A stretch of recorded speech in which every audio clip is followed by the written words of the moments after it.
देश के एकमात्र नारीवादी ग्रामीण न्यूज़ चैनल का समर्थन करने के लिए हमें यूट्यूब पर लाइक और सब्सक्राइब करें और वेबसाइट पर सदस्य बने। खबर लहरिया, आपकी खबर आपकी भाषा। एक तरफ सरकार किसानों को अनुदान के तहत कृषि यंत्र देकर उनका उत्साह बढ़ाने का काम करती है, तो दूसरी तरफ इसकी ज़्यादा जानकारी ना होने के कारण किसान भटकते रहते हैं और अगर कुछ चीज़ें किसान छूट में ले भी लेते हैं तो उनको टोकन के लिए या कागजातों के लिए कई चक्कर लगाने पड़ते हैं। इस कारण बहुत से किसान अनुदान से वंचित रह जाते हैं। आपने अभी कृषि यंत्र में क्या खरीदा है? ट्रैक्टर खरीदा है और कल्टीवेटर खरीदा है। कब खरीदा था? करीब 4-5 दिन हो गए। क्या छूट मिली थी? छूट कुछ नहीं मिली। अभी गए थे कृषि विभाग तो कह रहे थे टोकन बढ़ गए, अब छूट तो मिलेगी नहीं। ऐसा क्यों होता है? क्या आपका चयन नहीं हुआ था? नहीं, चयन तो हमारा खैर टोकन हमें नहीं मिल पाया। लेकिन एक बार गए थे वो पूछने तो कह रहे थे कि आप ट्रैक्टर लीजिए और करिए, टोकन के बारे में कुछ नहीं बताया था हमसे। क्या छूट का नियम होता है? कितनी छूट मिलती है? हमसे तो जब गए थे तो 54% बताया था, 54% छूट है कृषि यंत्रों में। जैसे नगद खरीदा होगा तो कैसे पैसा जुटाया था आपने? अब हम लोग 2-3-4 लोगों से लेके अपना नगद खरीदा था। और अगर छूट नहीं मिल रही है तो फिर वो कर्ज कैसे भरेंगे? अब वो कर्ज भरेंगे किसी तरह मेहनत करके। क्यों ऐसा होता है कि लोग लालच में खरीदते हैं और फिर इस तरह की दिखते हैं? अब 54% जहाँ छूट मिलती है कहते हैं तो वहाँ तो लालच आ ही जाएगा कि चलो आधी कीमत में मिल रहा है और ले लिया जाए, और जब नहीं मिलता तो फिर उसमें किसान फंस जाता है। अभी पिछले साल हमने उर्द की दवा ली थी कि वो खरपतवार नाशक, तो उसका अभी तक पैसा नहीं आया। किसान हो गए जो इस तरह की समस्या से पीड़ित हैं। जनपद में 75% किसानों को जो छूट के लिए आवेदन किया है उनको नहीं मिल पाए हैं। मात्र 25% ही अनुदान उन तक पहुंचा है और इसके ऊपर नहीं पहुंच पा रहा है।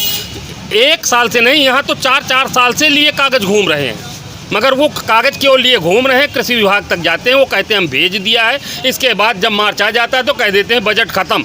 तो बजट यहाँ पिछली बार लगभग 1.5-2 करोड़ रुपया यहाँ के अनुदान का पैसा वापस चला गया था सरकार में। वही अगर अनुदान किसानों तक पहुँचता तो किसान को फ़ायदा मिलता, मगर ये किसानों की इतनी विसंगतियाँ उसमें बना दी हैं कि किसान तक न पहुँच करके और ये पैसा वापस पुनः सरकार में चला जाता है, क्योंकि ये लोग ये दिखाते हैं कि नहीं हम लोगों ने किसान का हित किया और सरकार का पैसा भी बचाया। तो यहाँ अधिकारी सरकार की नज़र में अच्छा बनने के लिए किसान तक लाभ नहीं पहुँचाते और पुनः सरकार को पैसा वापस पहुंचाने का काम करते हैं।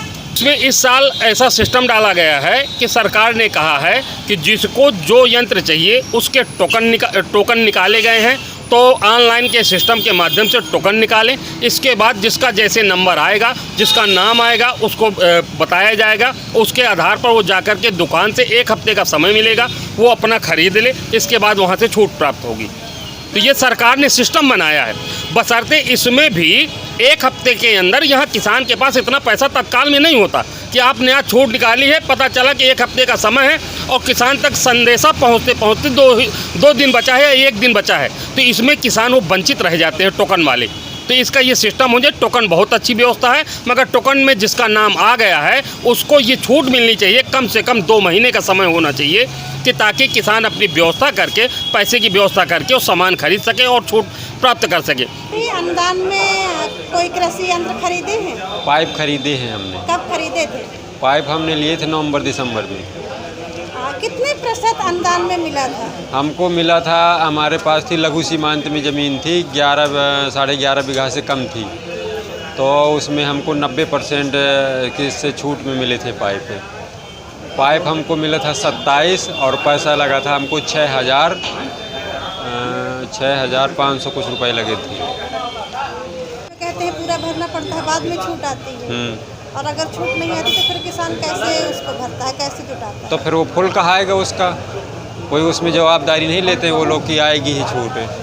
यदि 6 लाख उन्होंने भराया ट्रैक्टर का स्वराज का, तो उन्होंने फिर 6 लाख यदि आ जाए तो ठीक है, ना आ जाए तो फिर वो पूरा ट्रैक्टर वो कहेगा उनका। फिर तो मान लो अगर गरीब किसान है, लालच कुछ ले लेता है और अगर छूट नहीं आती तो फिर वो कैसे कर्ज भरेगा? मान लो कर्ज से ले लिया तो वो फिर बहुत परेशान हो जाएगा, दिक्कत होगी, ज़मीन बिकेगी या तो फिर कहीं कर्ज ले गए रिश्तेदारी में, या तो फिर कभी ऐसा ट्रैक्टर। होता है? हाँ होते हो। यहाँ हर तरह से किसान ही पीसा जा रहा है, किसान ही मर रहा है।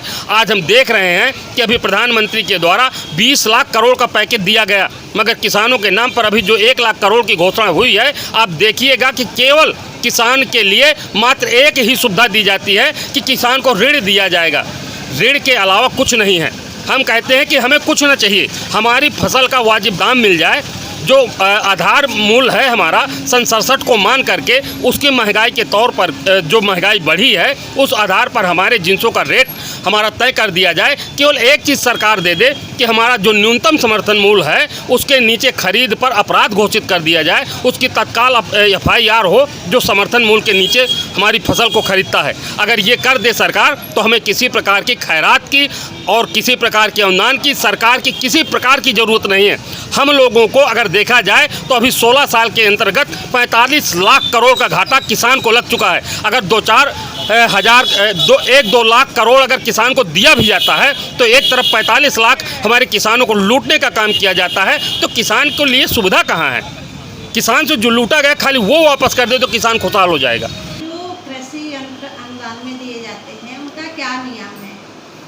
देखिए, कृषि यंत्र जो हमारे यहाँ दिए जाते हैं वो हमारी PDF एक फाइल है, वो रहती है, अपलोड रहती है। वो जो यंत्र जितने ब्लॉक में है और जितने ज़िले के टारगेट है वो उसमें रहता है। किसान स्वयं उसका चयन करता है। तो किसान चयन करने के बाद 1 हफ्ते के अंदर उसको जो है उसकी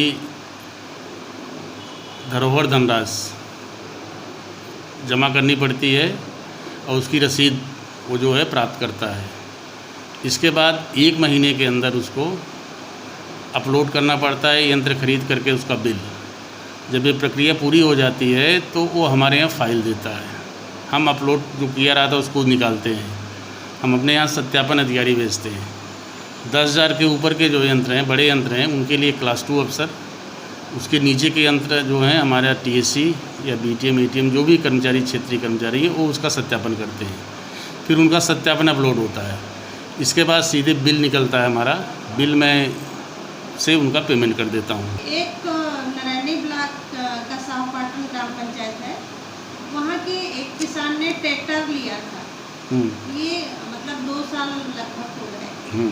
वो किसान अभय भी नहीं बेटे हैं उनके, और फिर उनका अनुदान नहीं आया था, उनको वो ट्रैक्टर बेचना पड़ा था। देखिए, ऐसा है, उनका चयन नहीं हुआ होगा। अगर चयन हुआ होता तो अनुदान आता। जितने किसानों का चयन हुआ था और उन्होंने समय से अपलोड करा दिया था बिल, उनका अनुदान गया खातों में। अभी तक में साल भर में बांदा जिले में कितने किसान इन यंत्रों को? देखिए, अभी तक किसानों ने चयन किया, अभी परचेज नहीं किया, क्योंकि अभी तुरंत स्कीम चालू हुई है। हमारे यहाँ 9 जो है कस्टम हायरिंग के थे, उनका चयन हो गया है।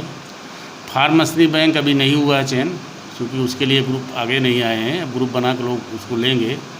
और 2 ट्रैक्टर जो हमारे यहाँ थे, सिंगल ट्रैक्टर, उनका भी चयन हो गया है। अब ये लोग अपना टोकन मनी जमा करके अपलोड कर लेंगे, तो 1 महीने बाद मैं इसका सत्यापन कराऊंगा, उसी के बाद इनका पेमेंट होगा। खबर लहरिया, आपकी खबर आपकी भाषा।